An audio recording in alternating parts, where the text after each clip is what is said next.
quando paramos para compreender Gálatas, capítulo de número 5, versos 7 e 8, a gente fica doido porque você vê a mentalidade de um semeador e um legislador. E Deus coloca agora que para você aprender a plantar, você tem que conhecer leis. Então diz, não se engane. A primeira coisa é que sempre estamos criando uma mentalidade de engano quanto às promessas de Deus. Criamos uma mentalidade de engano dentro dos valores do reino de Deus. Então, o que é um legislador? Alguém que desenvolve um sistema de leis. Qual é o objetivo da nossa vida como cristãos? De verdade, é ter uma vida bem-sucedida. O que é ser bem-sucedido? Existem muitas pessoas que têm dinheiro, mas são mal-sucedidas. Existem pessoas que são ricas, mas são infelizes e têm uma família destruída, um casamento que é uma droga. E digo mais, cristãos, não estamos falando do ímpio. Estamos falando de pessoas que têm acesso às Escrituras, que têm acesso à informação de Deus. Então, o que devemos neste momento compreender e aprender com Paulo? Que existem leis para construir uma vida bem-sucedida. Paulo era um homem extremamente integral. Ele dizia, olha, meu comer, meu beber, meu vestir, tudo na minha vida é para a glória do Senhor. Ele dizia, a minha vida glorifica a Deus. Pergunte ao seu irmão, sua vida glorifica a Deus? E glorificar a Deus não tem a ver de você ficar como Daciolo, glória a Deus. Não é isso. É além disso. São frutos reais, palpáveis, sólidos, conscientes de uma vida pactuada e aliançada com os valores de Deus. São frutos de uma vida que está debaixo do poder e do governo do Espírito Santo. E que as pessoas podem olhar para você e dizer, uau, esse cara anda com Deus. Essa casa, essa família anda com Deus. Esta família, este homem anda com Deus, é um homem de Deus. Então Paulo fala sobre a responsabilidade de aprender a entender a lei da natureza. Porque tudo que você faz errado na natureza, ela se volta contra você. E a vida é uma natureza. E às vezes a sua própria vida se volta contra você. Porque você comete erros e bobagens tão grandes que atrapalham sua saúde, atrapalham sua maneira de pensar e vislumbrar as coisas, atrapalha seus valores de relacionamento, quebra o seu casamento no meio, inferniza o seu convívio com as pessoas. Quando a natureza da vida se volta contra você, pela forma errada que você está conduzindo. Sabe o que é uma vida desordenada? Como todo mundo diz, é uma vida fora da lei, né? Eu sempre brinco quando eu conheço alguém chamado Alexander. A palavra Alex, latim, vem aquele que está fora da lei, aquele que é contra a lei. Qual o objetivo da lei? Trazer equilíbrio, ordenação, posicionamento, postura. Um país sem lei é um país desordenado. Você não sabe o que é. É horrível. Temos alguns estados aqui no Brasil que são assim. E quando você pensa que para tudo isso aqui é uma lei da semeadura, então nós paramos para pensar que esta lei nos corrige. Eu preciso saber o que quero colher daqui a 5 anos na minha vida. Eu preciso saber o que vou colher daqui a 1 ano. Eu preciso saber o que vou colher dos meus filhos, dos meus netos. Eu preciso começar hoje. Sua colheita do amanhã começa no hoje. E para começar isso hoje, você precisa ter conhecimento do que você quer plantar e aonde vai plantar. É por isso que não existe nada mais frustrante que investir errado. Num relacionamento errado, numa amizade errada, numa pessoa errada, num negócio errado, não existe nada pior do que investir errado. E quando investimos errado, é quando nós não julgamos as coisas, não julgamos fatos. Você diz, não, é porque nós não podemos julgar, não. Existe um erro muito grande. Você não pode condenar, julgar você pode. A palavra julgar está relacionada a você estudar evidência sobre algo. Então você, quando estuda a evidência sobre aquilo, você separa a verdade da mentira. Isso é julgar. E quando a Bíblia te ensina esse conceito de julgamento, então te leva a entender que há uma grande responsabilidade no que você está construindo como vida. Então hoje precisamos fazer um levantamento de evidências. Por que estamos assim, derrotados, quebrados, falidos, frustrados, tristes, mal? Aonde erramos? Aonde plantamos errado? Estamos colhendo fruto de uma semeadura errada? Ou estamos nos alimentando de joio que cresceu no meio do nosso trigo? Uma dessas duas coisas deve estar acontecendo.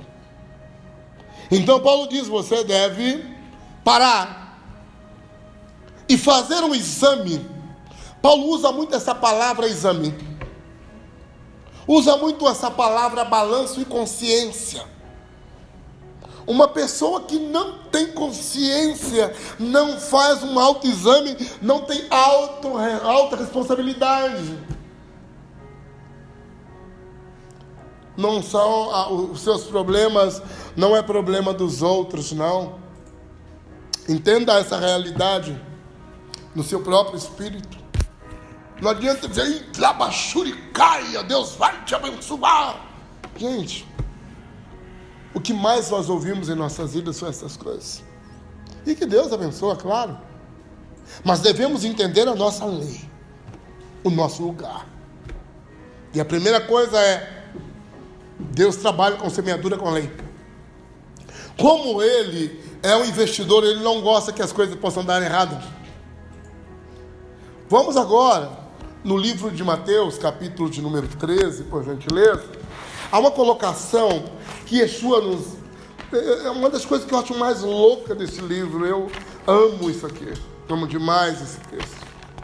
Porque foi um dos textos que me destruiu totalmente quando eu comecei a estudar Reino de Deus. Né? Mateus 13, a parábola do semeador. Diz assim: naquele mesmo dia, saindo Yeshua de casa, sentou-se à beira-mar. E grandes multidões se reuniram perto dele, de modo que entrou num barco e assentou, e toda a multidão que estava em pé na praia. E de muitas coisas lhe falou por parábolas, e dizia: eis que o semeador saiu a semear. E ao semear, uma parte caiu à beira do caminho, e vindo as aves dos céus a comeram. Outra parte caiu num solo rochoso, onde a terra era pouca, e logo nasceu, visto que não tinha raiz profunda, secou-se. Saindo, porém, o sol, queimou-se, porque não tinha raiz. Outra caiu entre os espinhos, e os espinhos cresceram e a sufocaram. E outra, enfim, caiu em uma boa terra, e deu fruto, a 100, a 60 e a 30 por 1. Quem tem ouvidos para ouvir, ouça. Yeshua estava dando um ensino terrível. E por que terrível esse ensino? Primeiro lugar, que ele estava falando sobre semeadura na praia. É uma coisa doida. Imagine se num bar é lugar de falar sobre plantação. Vamos entender isso? Compreendendo isso, ele começou a parábola sobre o semeador, mostrando que sempre, eu gosto muito de ler Eclesiastes, porque Eclesiastes te ensina uma coisa, é de geração em geração. Deus planta uma geração na outra, Deus ministra uma geração por outra. Deus sempre está investindo isso, e de forma incrível e poderosa. E Yeshua começa a dizer que o semeador, quem é o semeador? O próprio Deus. Deus, ele simplesmente planta uma semente errada na sua vida, não, porque ele não está brincando com a sua vida. Às vezes nós reagimos de forma alérgica àquilo que Deus quer fazer com as nossas vidas. Os nossos corações às vezes repelem aquilo que Deus está orientando e mostrando para a sua vida mudar. Então Yeshua começa a dizer que um semeador, a primeira parte dessa semente caiu no caminho. Sabe uma das coisas que eu sempre achei impressionante? Eu morei muito tempo no interior de São Paulo, na cidade de Assis, e há muitas fazendas naquela região. E o lazer do interior é curtir as fazendas, as cajueiras. E sempre pegavam uma estrada de terra. E nessas estradas sempre havia árvores frutíferas. E é interessante que sempre o que está na beira da estrada é de todo mundo, não tem dono. Porque é público. Não tem cerca. Não tem proteção. Não tem identidade. O que Yeshua está dizendo? Quando a sua vida ela não tem uma identidade, quando a sua vida não tem valores e leis de proteção, tudo que cai sobre você é roubado. Por isso há pessoas que alcançam muitas coisas e estabelecem poucas. Porque para se estabelecer algo é necessário ter identidade. Por isso que todo mundo abre loja todo dia, não significa que estabelece. Uma coisa é abrir uma loja, outra coisa é estabelecer, é da identidade. E a identidade estabelece. E pessoas que têm essa personalidade, esse caráter, com o perfil de um caminho ou de uma estrada, são pessoas que perderam a identidade. Por isso diz que essas pessoas são roubadas, são saqueadas. As aves do céu vinham e comiam as sementes jogadas à beira do caminho. A questão é entender quando as pessoas terão influência sobre trafegar no seu coração, no seu pensamento, na sua alma e roubar tudo aquilo que são valores produtivos dentro de você. Quando você é essa terra do caminho, você é a terra pisada por todos. Porque não tem um dono. Fale para o seu irmão, se você não tem um dono, você não tem quem cuida de você. Você compreendeu? Pessoas que não têm dono não sentem cuidadas e não prestam contas. Duas coisas. Quem não tem dono não são protegidos, não se sentem protegidas e não prestam contas. O solo à beira do caminho é este. E o que mais encontramos são pessoas que receberam tantas sementes de Deus, mas que morreram todas. Porque a sua alma está como um caminho público. A cultura da sua vida é uma cultura pública. Você não sabe ao que pertence. Você não tem identidade de pertencimento. E isso é terrível. Quando você não tem identidade de pertencimento. A que família você pertence? A que perfil, a que ideia, a que grupo, a que valores, a que cultura, a que tipo de fé, a que igreja, você pertence ao quê, afinal? É sobre isso que Yeshua está dizendo. A primeira semente caiu na beira do caminho e morreu. Há pessoas que não conseguem fazer progredir o plano do Evangelho em suas vidas. O plano do Evangelho, o propósito sempre está morrendo. Porque a semente é aquilo que carrega a vida. Como já falamos a semana passada para vocês, a palavra semente no grego é a palavra esperma. É aquilo que leva o poder produtivo da vida. Então o que precisamos agora? Acordar. E entender que não podemos ser esse território de caminho. Porque você vai chegar em lugar nenhum. Sua vida não vai chegar em lugar algum. Ele diz então, a outra parte da semente, ela caiu num solo rochoso, onde a terra era pouca e logo nasceu o sol, visto que não tinha raiz profunda, secou-se. Eu gosto muito da palavra raiz na Bíblia, porque a raiz significa o espírito do homem. Então, uma pessoa que diz ser um semeador, conhece os territórios, e entende que nunca vai semear nada aonde não existe quebrantamento interno. Sabe qual é o pior tipo de pessoa de você lidar? São pessoas que não têm quebrantamento interno. São pessoas que têm ideia flexível, mas não têm estrutura interna flexível. E é sobre isso que Yeshua está dizendo. Que a semente do reino, ela não rompe quando não existe uma estrutura de quebrantamento interior. Sabe qual é a coisa mais impressionante de Deus em sua vida? O que mais Deus se impressiona com você? Quebrantamento. Sabe uma coisa que Deus não liga? Seu sacrifício. Salmo 51 diz: Ele não está preocupado com ofertas e sacrifício. Deus não resiste a um coração quebrantado e compungido. A questão é, você tem um coração quebrantado? Sua vida é quebrantada para Deus? Sua história é quebrantada para Deus? Sua cultura, sua maneira de ver o mundo, Deus e as coisas é quebrantado para Ele? Caso contrário, tudo de Deus está caindo e você está morrendo. Porque você não permite que o teu espírito gere extensão e profundidade. Sabe o que é ter raiz? É ter espírito. Você tem espírito? Profundidade espiritual. Por que espírito? Fala para o seu irmão, seu fruto depende das suas raízes. Claro, porque o que mantém qualquer árvore saudável são as raízes. Jeremias 17, aquele que confia no Senhor é como a árvore cujas raízes estão aprofundadas a um rio, que mesmo em tempo de seca a sua folha não cai, os seus frutos porque permanecem verdes. Porque a raiz é o espírito do homem. E o material é influenciado pelo espiritual. Como isso, Wilson? A raiz é aquilo que troca a vida de um mundo para outro. A raiz, ela extrai a vida da terra e traz para a superfície. O teu espírito extrai a vida de Deus e traz para a matéria.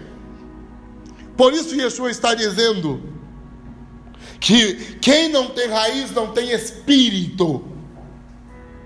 E quando você perde o espírito, você perde tudo. E isso é terrível. Pessoas que estão em terreno rochoso, então vivem com um espírito cortado e uma estrutura rígida internamente. Este é um território que o semeador não planta nunca. Não investe, porque vai morrer. O que vamos fazer? Precisamos aprofundar a nossa mentalidade de semeador. Você precisa entender a natureza dos lugares que você pode investir ou não. Outra parte, o que ele está dizendo? Outra caiu entre os espinhos que cresceram e a sufocaram. Eu conheci gente tão preciosa, mas extremamente ferida e machucada. Sabe o que acontece?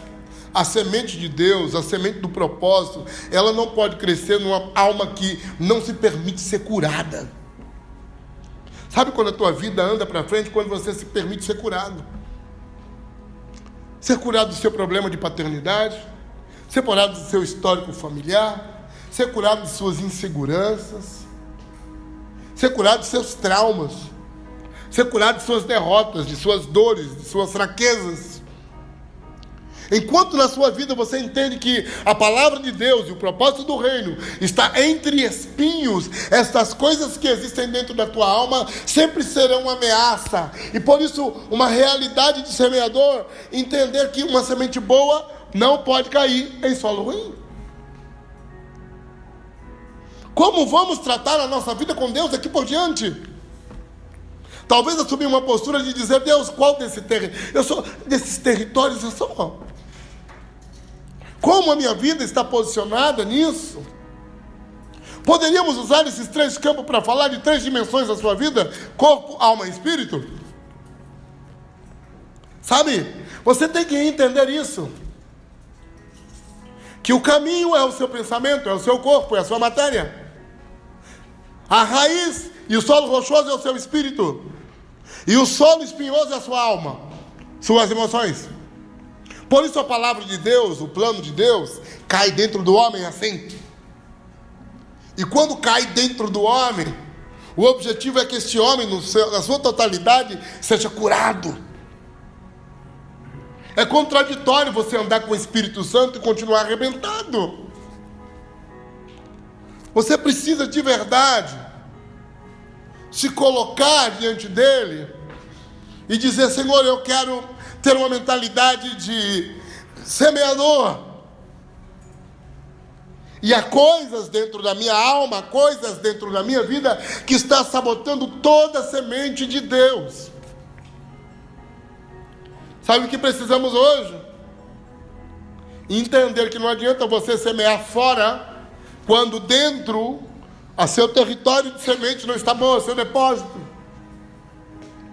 Eu conheço pessoas que me questionam todos os dias: porque eu oferto, dizimo, faço isso, faço aquilo, e eu continuo enfermo, doente? Porque a sua vida é integral. A sua oferta deve ter qualidade da sua vida. Como assim? Certo dia um homem chegou para entregar uma oferta diante de Yeshua. Sabe o que ele disse?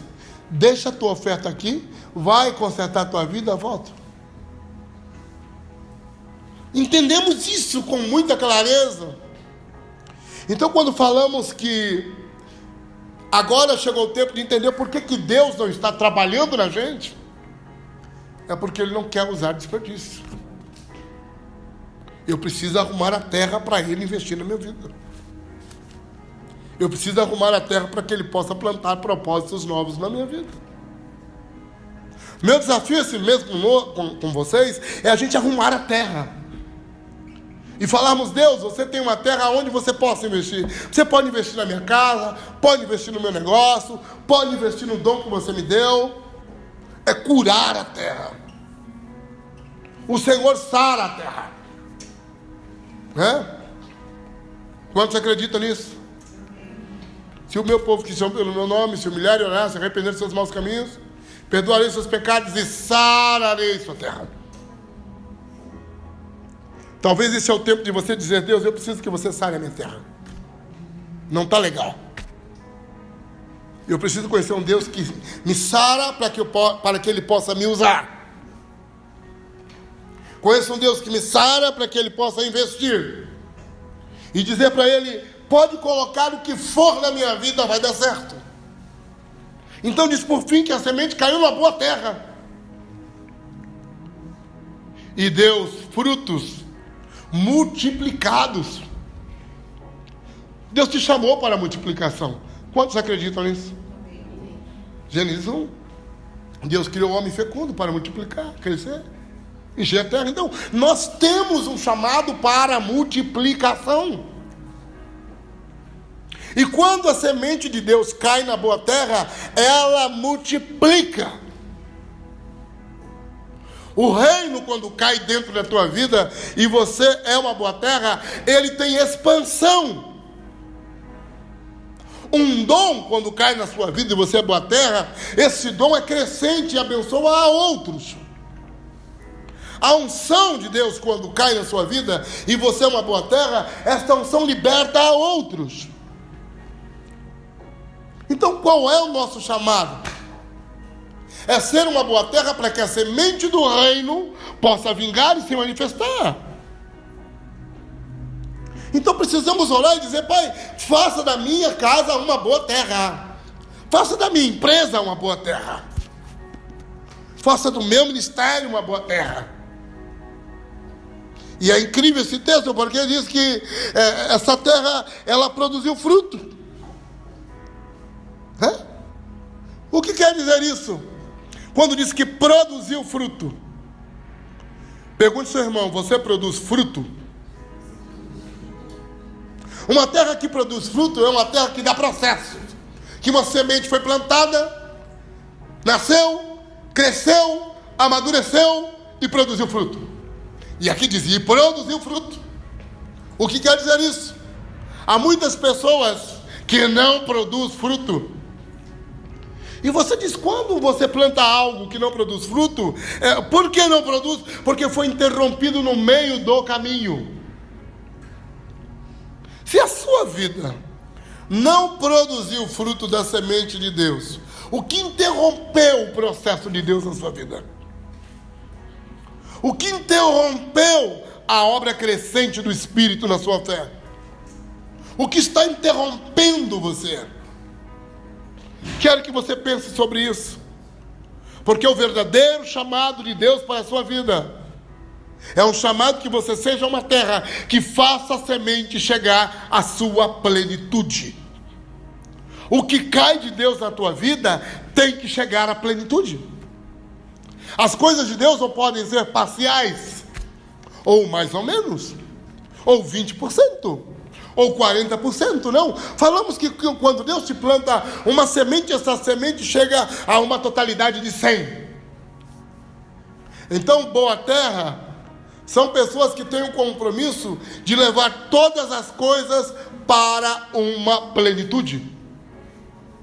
O que existe de Deus na tua vida não será inacabado ou incompleto. O ciclo fecha. Então, quando Deus plantou, o que plantou em você brotou, cresceu, amadureceu. Estamos juntos? Quando não olhamos esses frutos, nós vamos dizer, Senhor, interrompemos. Então vamos começar tudo de novo. Dura coisa é. Você sabe que certa vez eu tive uma quebra muito grande. Eu morava no interior, cidade de São Paulo, e eu era sócio de uma pessoa, e isso deu um problema muito grave. E eu tinha um amigo meu, psicólogo, que ele me falou uma palavra que nunca mais esqueci na minha vida.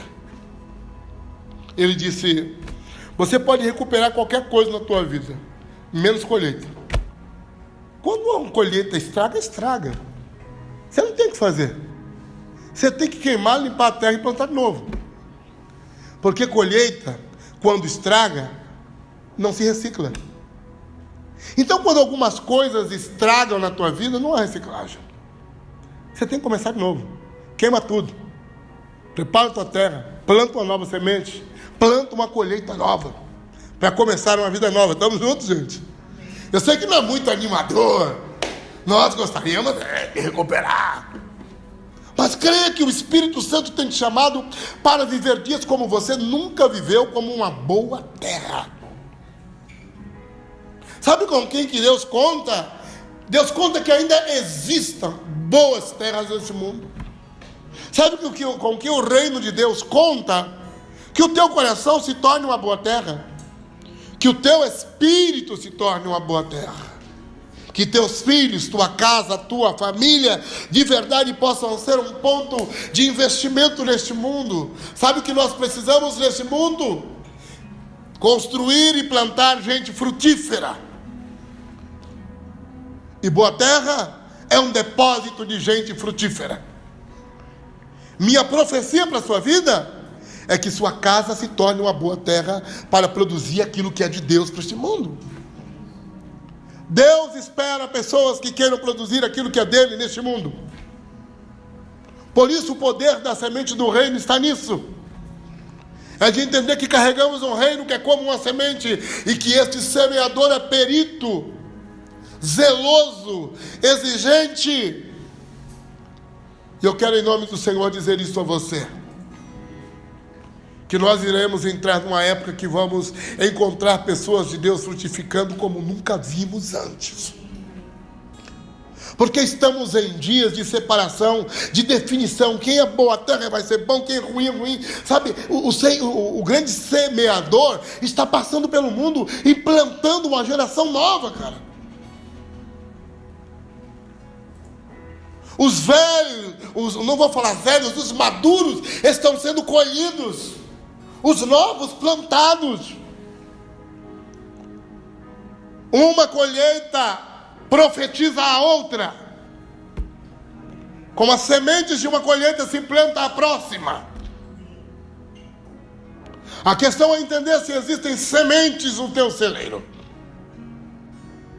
para plantar uma próxima geração. plantar um novo tempo do próprio Espírito, plantar um novo avivamento, plantar uma nova reforma, plantar um novo evangelho e ensinar Deus para esse mundo e não mais religião. Esse é o caminho que a gente precisa. Eu quero desafiar você para isso.